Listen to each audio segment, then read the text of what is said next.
नमस्कार. शेखर 64च्या आजच्या भागामध्ये आपल्या सगळ्यांचं मनापासून स्वागत. आपला आजचा विषय भारतीय संसद आणि संसद सदस्यांचं वय. हा विषय सहज घेतला. खरं म्हणजे राजकारण या विषयाला स्पर्श करतील किंवा थेट त्याच्यावर भाष्य करतील असा विषय मी यावेळेला शेखर 64 मध्ये घेतलेला नाही. पण जसं अर्थकारण घ्यायचं नाही असं ठरवलं, पण त्याच्या चौकटीवर किंवा सीमारेषेवर जाणारे काही विषय पोचले, तसं शेखर 64 मध्ये सुद्धा कधी अटलजींच्या निमित्ताने, कधी नरसिंहरावांच्या निमित्ताने, अगदी कधी डॉक्टर मनमोहन सिंगांच्या निमित्ताने का होईना, पण आपण भारतीय राजकारणाची यांना त्या स्वरूपामध्ये चर्चा केली. पण आज शेखर 64 मध्ये भारतीय संसदेचं किंवा भारतीय संसद सदस्यांचं वय असा विषय घ्यायचं कारण म्हणजे आज म्हणजे 8 मे 2024 ला हा व्हिडिओ रेकॉर्ड करत असताना आज सकाळच्या एका पेपरमध्ये फार गमतीची बातमी किंवा आकडेशास्त्र किंवा आकडेवारी ही जाहीर झालेली आहे. भारतीय संसदेनंच किंवा प्रेस इन्फॉर्मेशन ब्युरो किंवा भारत सरकारनं जारी केलेली ही आकडेवारी असल्यामुळे त्याच्या विश्वासार्हतेविषयी कुठचीही शंका घ्यायचं कारण नाही.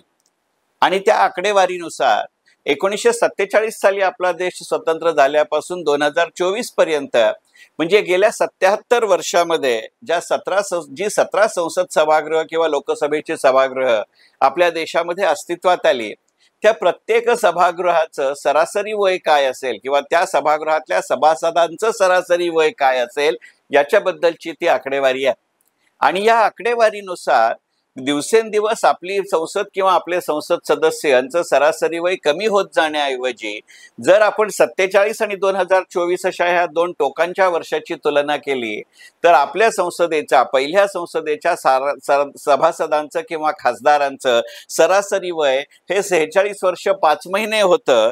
ते 17व्या म्हणजे आत्ता नुकत्याच संपलेल्या सभासदांचं संसदेतल्या सभासदांचं सरासरी वय हे 55 होतं. म्हणजे आपला देश विकासशील होत असेल, आपल्या देशाच्या आर्थिक विकासाचा दर जरूर वाढला असेल, पण आपल्या देशात संसदेमध्ये निवडून जाणाऱ्या सभासदांचं वय मात्र गेल्या 77 वर्षात वाढलंय.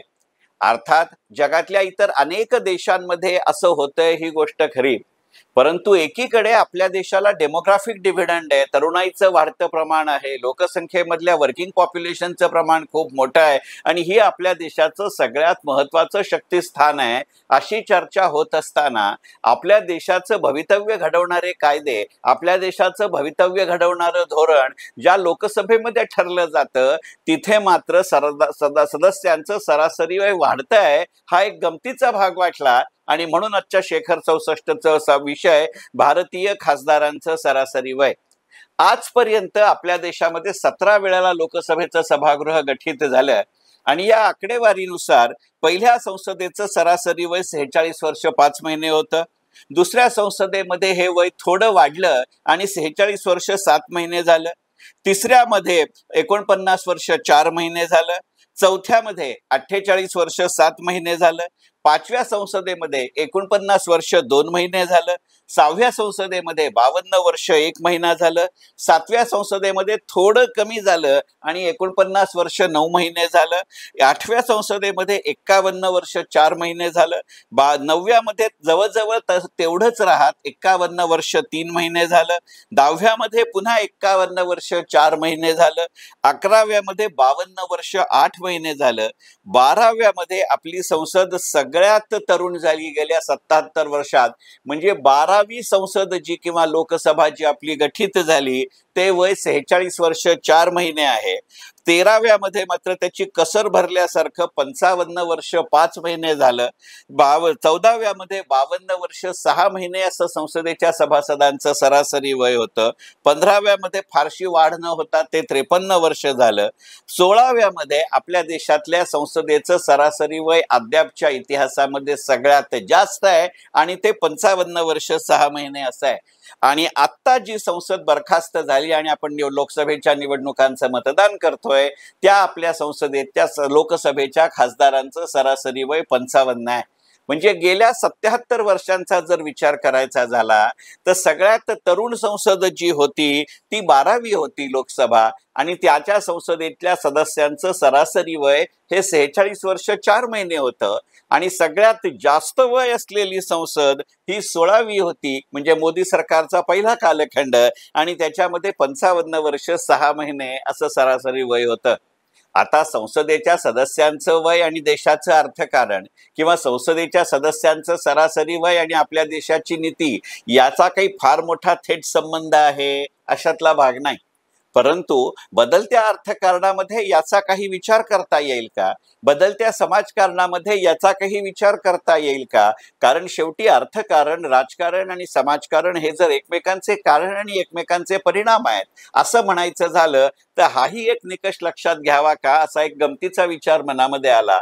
गमतीचा अशासाठी म्हटलं की खरोखरच संसद नेमके किती कायदे करते याच्या बरोबरीने ती कायद्याची अंमलबजावणी कशी होते याच्यावरतीही त्याचे परिणाम अवलंबून असतात. अनेक कायदे असे असतात की ज्यांचे परिणाम ताबडतोब जाणवतात. अनेक कायदे असे असतात की ज्याचे परिणाम जाणवायला काही काळ जावा लागतो. काही कायदे असे असतात की ज्याचा परिणाम जाणवायला प्रचंड मोठा काळ लागतो. आता उदाहरणार्थ एखाद्या गोष्टीला कायद्यानं बंदी घातली तर ती बंदी ताबडतोब अंमलात येते, पण त्या बंदीचे जे काही भलेबुरे परिणाम अपेक्षित आहेत ते व्हायला लागणारा काळ मात्र बदलू शकतो.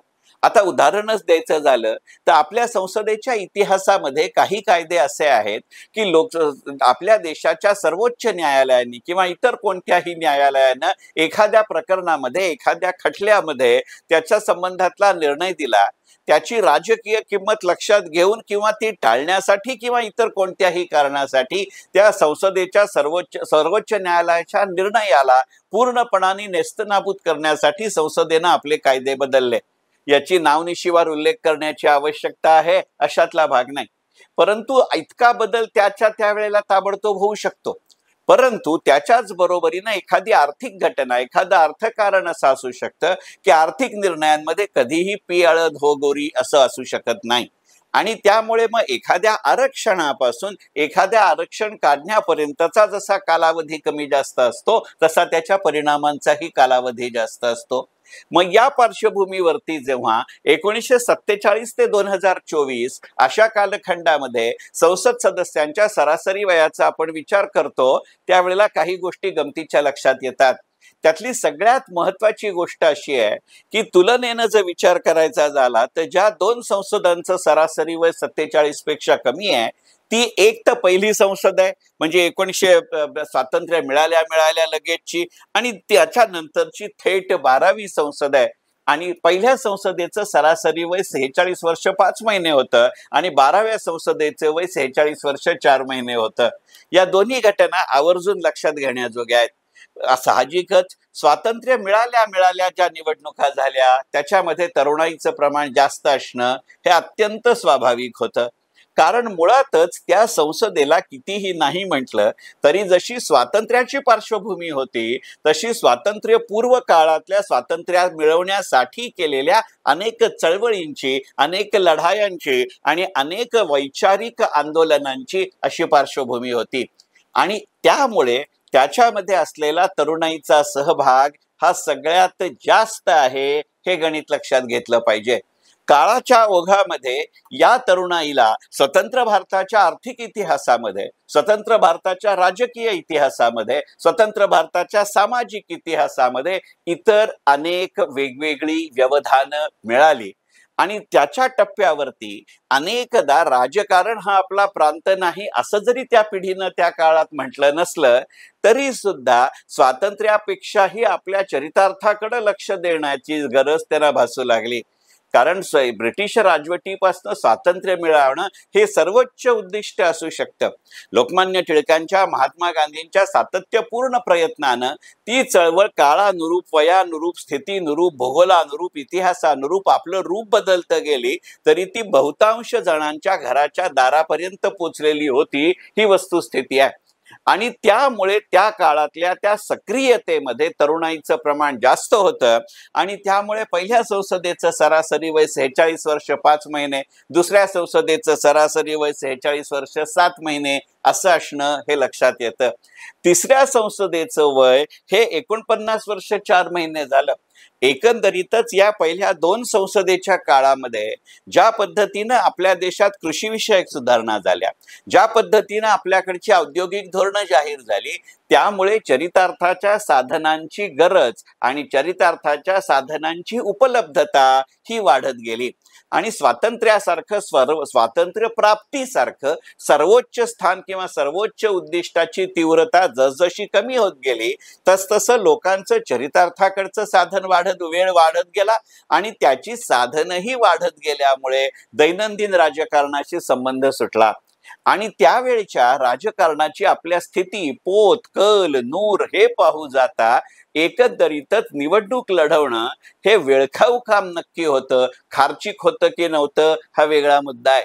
ते पक्षानुरूप बदलू शकत होतं, ते स्थानिक घटकांनुसार बदलू शकत होतं आणि त्याहीपेक्षा सुद्धा त्यावेळेला एका पक्षाची असलेली एक हाती एक केंद्री एकसत्तीय राजवट हेही अशा पद्धतीचं कारण असू शकतं.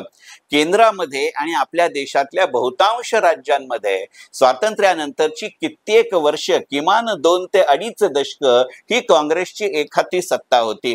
त्यामुळे जे काँग्रेसी विचाराशी काँग्रेसी आंदोलनाशी सहभागी होते त्यांना एक वेळ निवडून येणं शक्य होतं.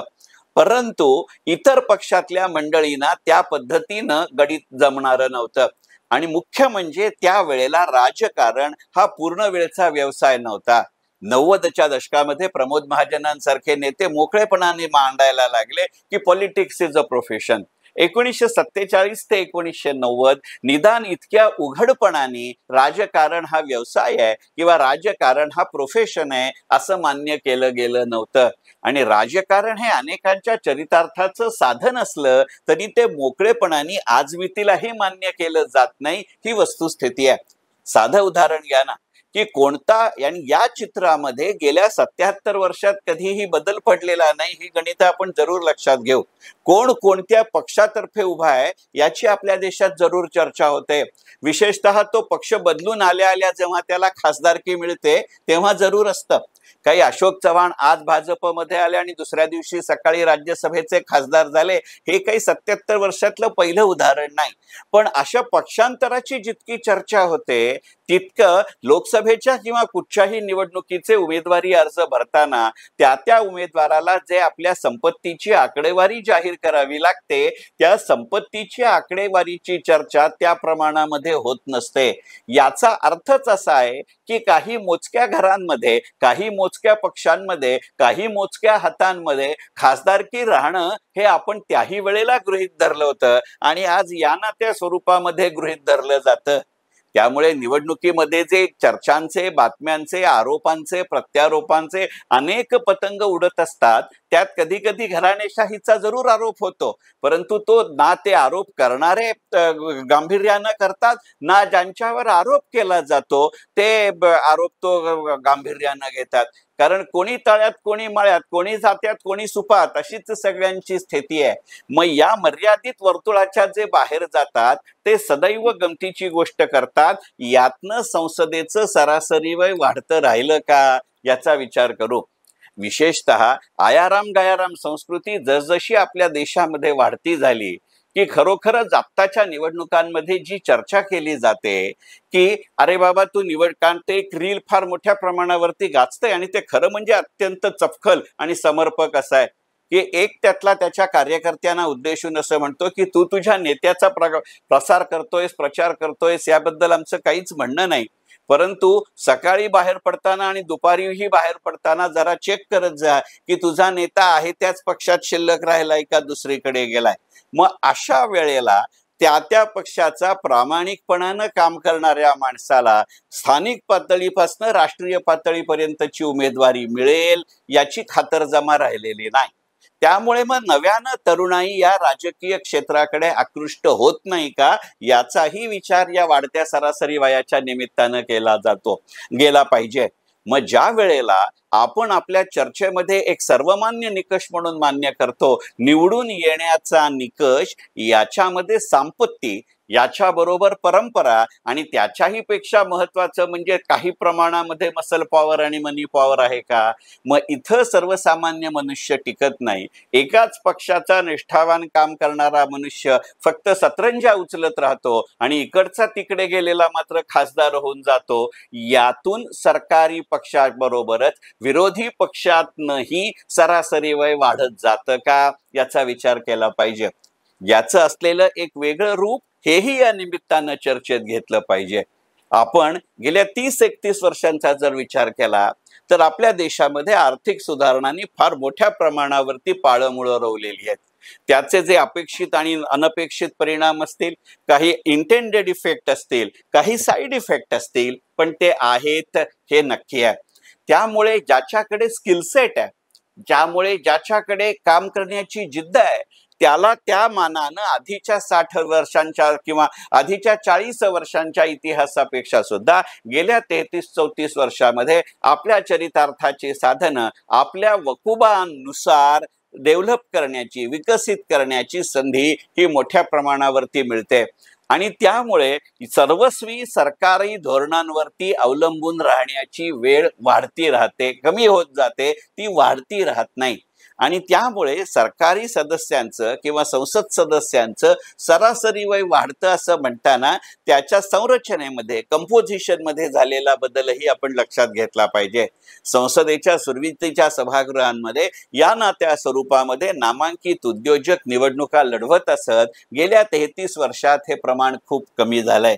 म्हणजे राजकारण आणि उद्योग यांची झालेली फारकत, यातनं संसद सदस्यांचं वय वाढतं राहतं का, याचाही विचार केला पाहिजे.